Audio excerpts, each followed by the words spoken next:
I know you probably got to go. Miguel, have you ever heard of the term "nigga wake up call"? No. Nigga wake up call.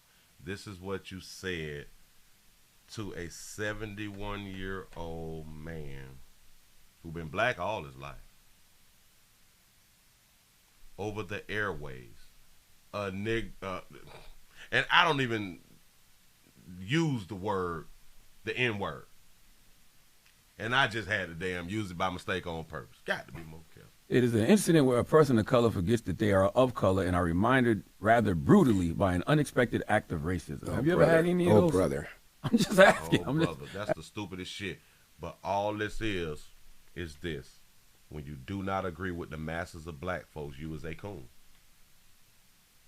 You was a sellout, race traitor. They gonna call you a Uncle Tom because bitches didn't read the damn book. You know what I'm saying? But go ahead. You think you've ever Well, had I'm acutely aware, Charlemagne, that I'm a black person, just as you are a black person. And when Joe Biden insulted you by saying, you ain't really black, we don't know whether or not you want to vote for me or vote for Donald Trump, it seems to me that should have been a wake-up call on your part. How dare this guy come in here and... Because when Biden came in and said that fly shit, you ain't say shit. But now you want to ask him about a Negro wake-up call. You ain't checked Biden at all. Assault you, a black man, and tell you... A white man assaulted you on, let's say, the national stage. Assaulted you, you ain't say nothing. But you got so much for Larry Elder. You got to think a certain kind of way. I'm amazed that you weren't mad about that. Oh. I'm not gonna say it upset me, just like I'm not letting you upset me. You know what I mean? I don't tend to get upset over things like that. But what I did say, well, you just not talk about a nigger wake up call, and it seemed to me that should have been a wake up call on your part to have a white guy come in here who also said, by the way, about Mitt Romney. Because he didn't want to put more regulations on Wall Street, going to put y'all back in chains. And Joe Biden has lied for decades about his civil rights record, claiming that he desegregated movie theaters and restaurants in Wilmington, Delaware, when he didn't do any of that. He lied and said that he tried to visit Nelson Mandela during apartheid South Africa. He did not. And he came in here and told you aren't even black and let you think a certain kind of way. It seemed to me that should have been a nigga wake-up call for you, but it wasn't, apparently. Yeah, I mean, no, for the Check him, Larry. Check him, Larry. I like it. Come on now. We ain't forgot Charlemagne.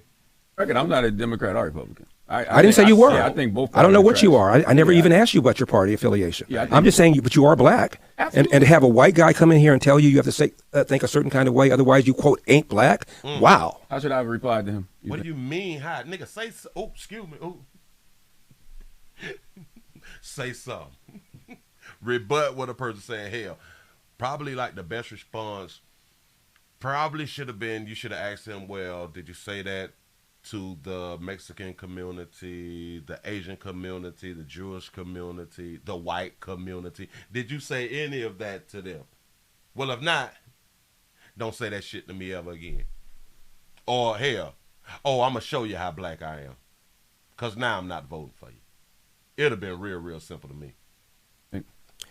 What I just now said, how dare you insult me and tell me I think as a human being, let alone as a black person? I don't tell you how to think, Joe Biden. How dare you come in here and tell me how I should think? I'm going to vote for Donald Trump if I want to vote for Donald Trump. And if I want to vote for Donald Trump, it does not make me not black. 20% of black people, black men, as I said, voted for Donald Trump in 2020. Are they not black now? So only 80% of black men walking around are really black, 20% are not because they voted for Donald Trump? How insulting is that? How condescending is that? I mean, you're probably right, but I didn't take it in that way. Well, you're probably right. You didn't take it in that way. That's your problem then. That's your problem then. You let the white man try your ass on the national stage, but then you got all this comeback when it comes down to black men who don't agree with you in politics. Come on. As I said to him in that moment, it's just about me wanting something for my people, and I want to know what is he going to do for my people, and not only for my people now, how are you going to atone for the things you've done to my people? Right. That's it. Right. And this is a guy, Joe Biden, who, when he first got into the Senate, hung out with segregationists, talked about how well he got along with them, talked about how he didn't want integration because of a jungle. This guy has made all sorts of insulting things to black people, and his policies right now are hurting black people. Inflation hurts the people at the bottom more than anything else. Letting a bunch of illegal aliens into the border are hurting black people more than anybody else, as I said earlier. He's opposes school choice when he has his own kids in private school, and we lost a year, almost 2 years of in-school education in California because of COVID that he supported. I mean, this guy has done monstrous things to black people, and then for him to come in here and tell you how you ought to think as a black person, it blew my mind. As a person objectively who doesn't care about either party, when I just take a step back and I just look at everything that's happening, I see one party that seems still committed to democracy somewhat, and one party who's headed fast towards fascism. That's just my personal